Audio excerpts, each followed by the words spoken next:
Olá! Hoje a gente vai mergulhar fundo nos princípios e rituais da maçonaria. E o nosso guia vai ser um documento de instrução da própria ordem. Então preparem-se, porque vamos desvendar juntos o simbolismo e a filosofia por trás de uma das fraternidades mais antigas e, claro, misteriosas do mundo. Bom, vamos direto ao ponto, né? A pergunta que todo mundo faz. Por séculos, essa ideia de um grande segredo maçônico alimentou todo tipo de teoria. Mas e se a resposta estivesse o tempo todo nos próprios documentos deles? É o que a gente vai descobrir agora. E aqui já vem a primeira grande virada de chave. O documento deixa claro que o tal segredo não é uma senha, não é um mapa do tesouro. O segredo é a própria instituição, uma irmandade seleta, interna. Entender isso é o primeiro passo para desvendar todo o resto. Ok, então se a instituição é o segredo, qual é o propósito dela?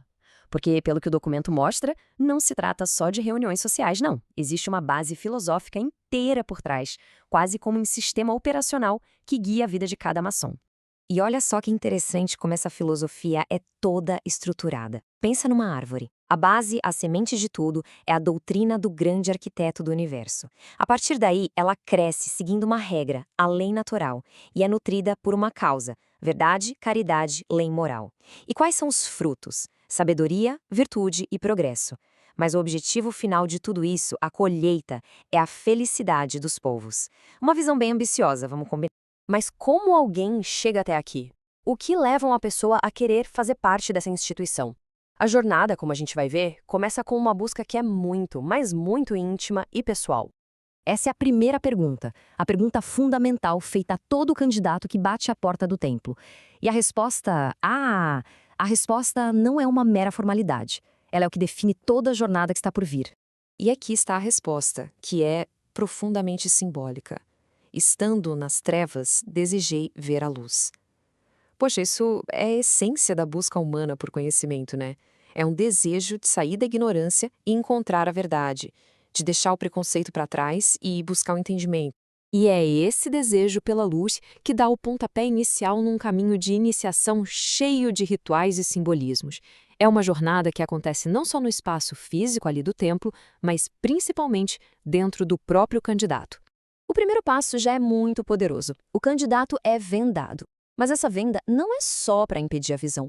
Ela representa tudo aquilo que nos cega no mundo que eles chamam de profano, nossos preconceitos, nossa ignorância. A lição é clara.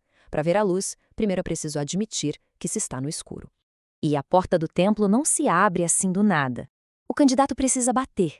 São 3 batidas. E cada batida é um ato de vontade, um eco daquela passagem. Batei, pedi, procurai. Ou seja, é preciso ter iniciativa para encontrar o conhecimento. Ele não vem de graça. Uma vez lá dentro, o candidato não fica parado. Ele faz 3 viagens simbólicas. A primeira representa os perrengues, os desafios da vida. A segunda, a busca por novos saberes.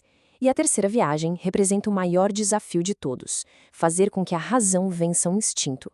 É uma verdadeira jornada de autodomínio. Aí vem o clímax da iniciação, o juramento. E a cena é muito séria. A postura toda simboliza humildade e compromisso. É um voto solene, sabe? Não só sobre manter a discrição, mas um compromisso com os próprios ideais da ordem. E só depois desse juramento, só nesse momento, a venda é finalmente retirada. O candidato pode, enfim, ver a luz, o tal esplendor do Oriente, que simboliza o conhecimento. Ele deixa de ser um estranho para se tornar um irmão, plenamente aceito na fraternidade. Agora, de olhos abertos, o novo maçom começa a aprender uma nova língua. Uma língua de símbolos. Cada objeto no templo, cada ferramenta, vira uma lição sobre a sua própria jornada de desenvolvimento pessoal. Lembra daquele compasso que estava sobre o peito no juramento? Pois é, ele é um símbolo central. Aquela ponta no coração é um lembrete constante. Mantenha suas paixões e desejos sob o controle da razão. E ele também simboliza a corrente de união que conecta todos os maçons do mundo. E acredite, nada no templo está ali por acaso. Pega as colunas, por exemplo. O material delas resiste à barbárie. As dimensões desafiam a lógica da arquitetura para mostrar que a sabedoria divina vai além da nossa. E elas são ocas por dentro, como se fossem cofres para guardar o conhecimento para as futuras gerações. E no topo dessas colunas tem romãs. Romãs por quê? Pensa bem. milhares de sementes, cada uma única, mas todas juntas dentro de um mesmo fruto. É a imagem perfeita da maçonaria.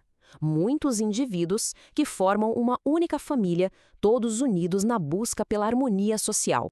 Mas a iniciação não é o fim da linha. Muito pelo contrário. É só o ponto de partida. A partir daqui, o que começa é um compromisso para a vida toda. Aquela filosofia toda precisa virar ação. Precisa se transformar em deveres para serem praticados lá fora, no mundo real. E aqui estão esses deveres. Eles são basicamente a tradução da filosofia maçônica para o dia a dia. Não é só sobre acreditar, é sobre agir. Tratar todo mundo como igual, combater a ignorância, praticar a justiça e, claro, ajudar quem precisa. É um verdadeiro manual para ser uma força positiva na sociedade. Ok, mas sendo uma fraternidade espalhada pelo mundo todo, como é que os membros se reconhecem entre si? O documento também fala disso, detalhando os métodos tradicionais de reconhecimento. E eles vão bem além de um aperto de mão secreto. Tudo começa com as palavras. A palavra sagrada, por exemplo, não é simplesmente dita. Ela é construída. Um maçom fala uma letra, o outro responde com a seguinte. É um ritual que mostra que o conhecimento verdadeiro não é algo que se recebe de mão beijada, mas sim algo que se constrói em conjunto, peça por peça. E o significado dessa palavra, a sabedoria está em Deus, conecta todos os membros a uma herança muito antiga. Era o nome de uma das colunas do Templo de Salomão, que é o grande marco arquitetônico e espiritual da ordem. O documento também diz que o trabalho do maçom vai do meio-dia à meia-noite. Mas calma, isso não é um horário de expediente, óbvio. É um símbolo de que a busca pelo autoaperfeiçoamento é uma coisa constante, um esforço que não para nunca, do pico da luz à profundidade da escuridão. E no final das contas, depois de toda essa jornada, qual é a grande instrução, o resumo de tudo isso? Não é um segredo super complicado. Na verdade, são duas palavras bem simples que definem todo o caminho maçônico. Trabalhai e meditai. Ação no mundo e reflexão sobre si. Um ciclo infinito de construção e autoconhecimento.